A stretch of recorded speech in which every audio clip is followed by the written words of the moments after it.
Nigerians from all walks of life have expressed their position toward the proposed protection from internet falsehood, manipulation, and other related matters Bill 2019, as majority of them describe it as unnecessary piece of legislation. Nigeria made their position known at the public hearing in Abuja put together by the Senate Committee on Judiciary, Human Rights and Legal Matters, led by Senator Michael Opeyemi Bamidele, representing Ekiti Central.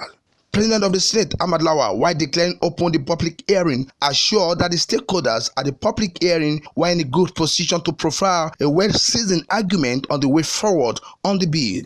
He added that the Senate's eventual position will be partly depend on the committee's report on the social media bill. I agree that matters of freedom of speech and the inalienable rights of man are issues we should not compromise.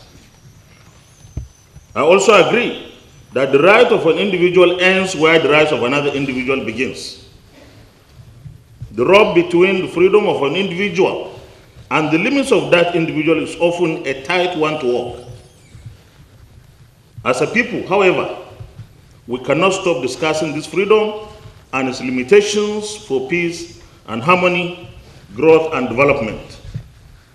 I'm assured that with the caliber of people here, we are in a good position to profile well-reasoned arguments on way forward on this important bill. The Senate's eventual position will be enriched by the eventual report of this committee. Your support in enriching this report is therefore very important and indeed very critical. In his welcome address, the chairman, Senate Committee on Judiciary, Human Rights and Legal Matters, Senator Michael Opeyemi Bamidele, explained that the public hearing was for the collation of Nigerian views about the bill. As you are well aware, public hearing in a democratic setup is an avenue through which the legislature engages with the public and receives comments on any piece of legislative proposal or measures that are before it. Therefore, this public hearing underscores the importance attached to the process. On this note, it should be reiterated once more that as a deliberate and responsive Senate, we always pay attention to the fact that our efforts, our reports, are people-oriented and reflect the yearnings and aspirations of the citizenry in line with the best traditions of the National Assembly.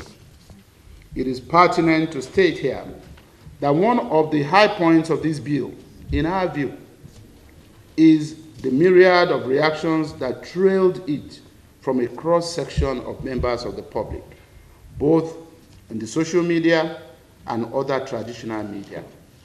As is expected, while the support for the passage of the bill is predicated on the fact that it will curtail hate speeches, fake news, and other related sundry vices associated with unregulated space, other views expressed against its passage were to the effect that the bill is aimed at gagging the freedom of speech guaranteed by the Constitution and other international conventions.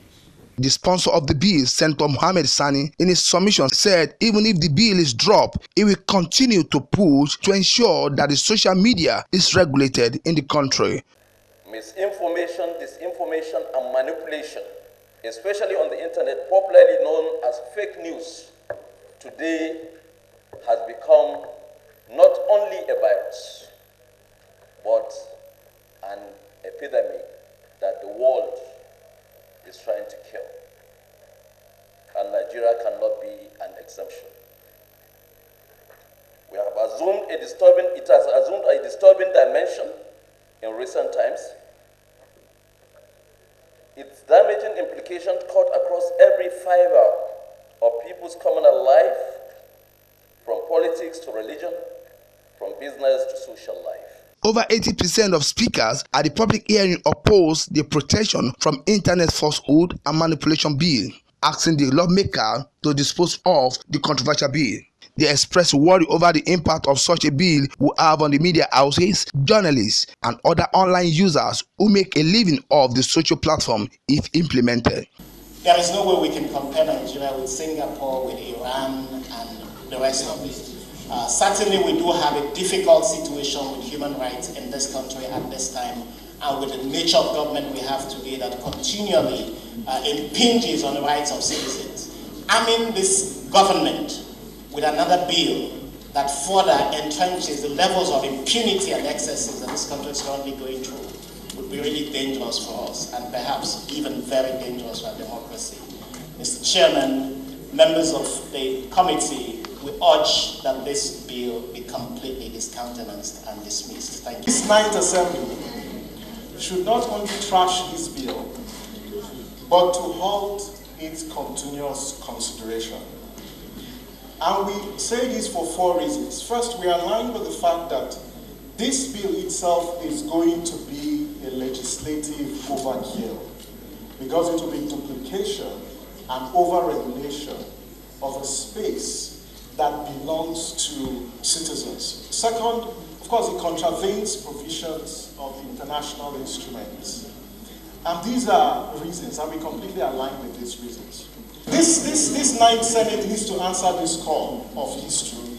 And I want to plead with you on behalf of Nigerian youths that you trash this bill and halt its further consideration, because... One more minute to go. Thank you. Because it goes beyond infringing on human rights or shrinking the civic space, but it diminishes the entire sense of nationhood and citizenship.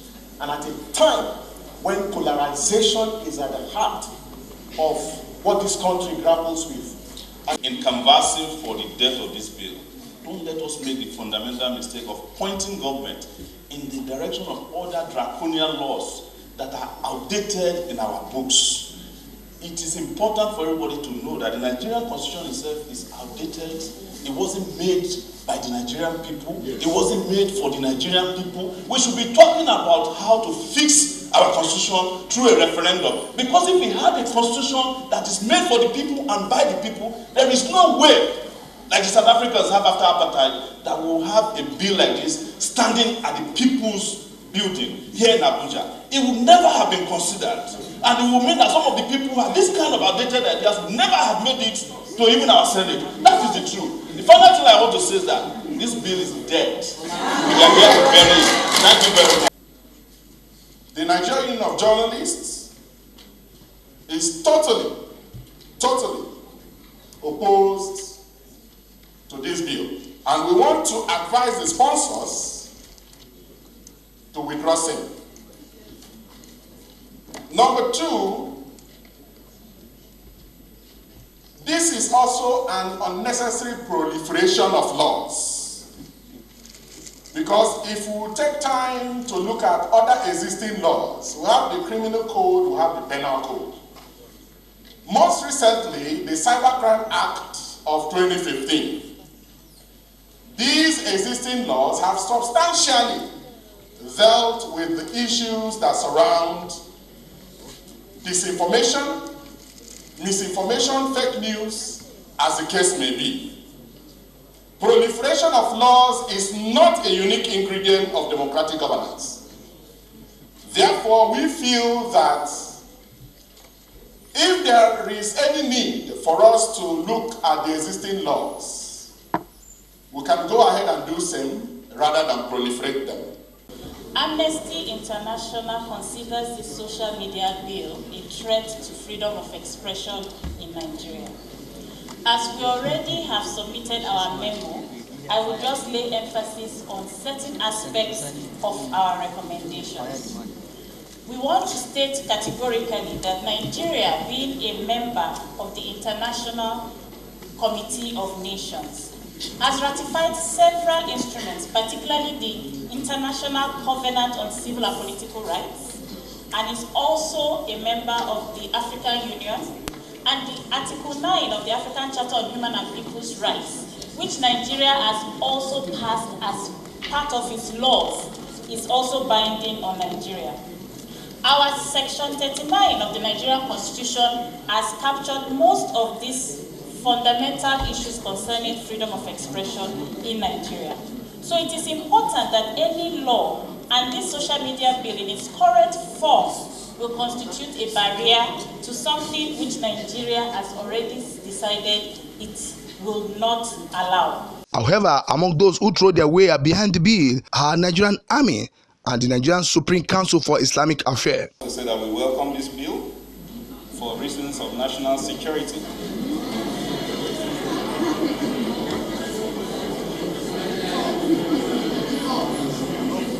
Mr. Chairman, even in advanced democracies, Remember, we promise we'll listen to ourselves in silence. even in advanced democracies, with much touted credentials of human rights and liberties, we have had governments that have taken measures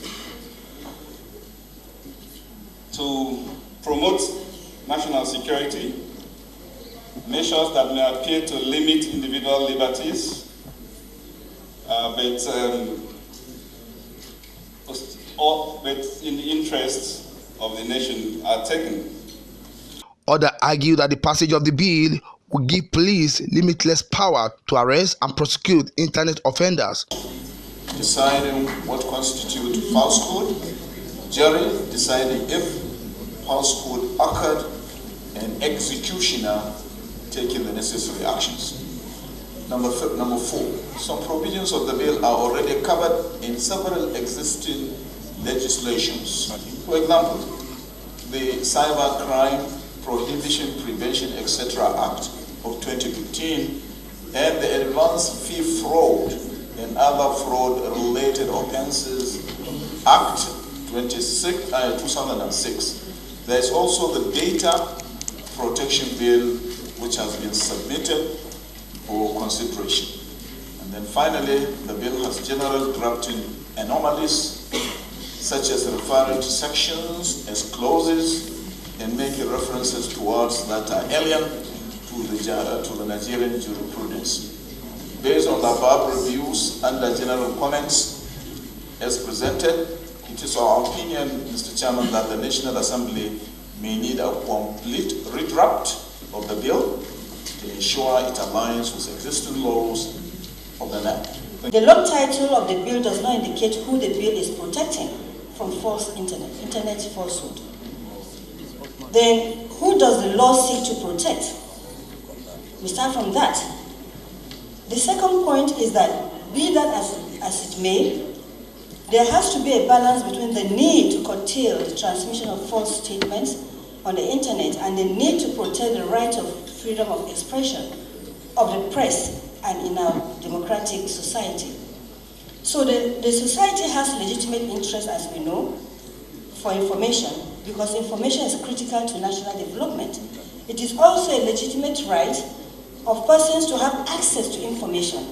There should be a balance between the interests of the government and the interests of the people. So when things like this are missing, where does the bill lie? From National Assembly Complex, Abuja, Nigeria, Muyiwa Bamdele reporting.